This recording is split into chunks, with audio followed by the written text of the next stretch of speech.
In addressing the first question, I'm coming from a foundation that my department is part of a larger campus community, and I feel it would be our responsibility to contribute towards the growth and success of that larger community. That contribution should be geared as a percentage of profit, so that in fiscal years when my department is more financially successful, we contribute out of that abundance, while simultaneously having the leeway to sacrifice less in years that we are not as financially solvent. That being said, I support a combination of zero-based and initiative-based budgeting. Initiative-based or reallocation budgeting would allow my department to put its money where its established values are, with room for the funding of innovative and untried programs. The built-in activity review would ensure the funding of productive activities without penalizing established programs that have longer-term goal cycles. I'd partner this budget model with a biannual, every 2 years, zero-based budget model to enact a complete review of departmental perspectives and priorities, because we work in student affairs and we need to pivot our focus to the continually changing student population, which may have different needs and wants from year to year. For question number 2, there's little question in my mind that my department would benefit from a blended approach, with the caveat that centralized administration is well educated about our departmental mission, our operational, and our programmatic capabilities. I support a percentage of our overall budget being controlled by central administration because they often have access to information that doesn't trickle down to individual units for a variety of reasons. I believe the lion's share of budgetary decisions should happen at the unit departmental level because those on the front line have a better understanding of where funding is most urgently needed.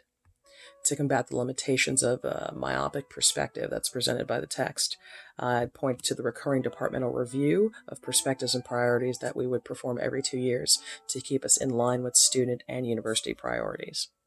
I believe a blended approach would best serve our department because we are currently experiencing the exact opposite right now.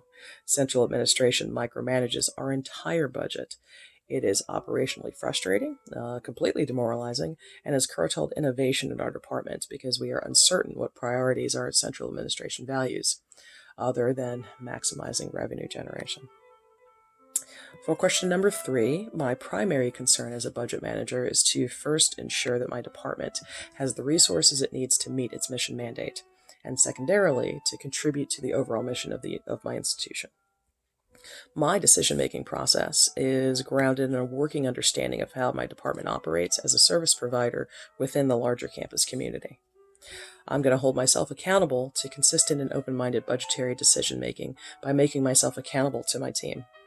My executive functioning centers on establishing a rapport with my departmental staff, establishing expectations, linking their professional motivations to divisional goals and objectives, and investing in their professional and personal growth. I always offer 3 ways to communicate with me to meet the potential communication styles of my team, and I make certain that those methods augment my own organizational style. I believe the best description of my communication style would be straightforward with a healthy allocation of tact. That approach benefits my department by keeping me accessible to staff, creating an environment open to new ideas, and keeping us all fresh by continually assessing what is working and what needs adjustment within our unit.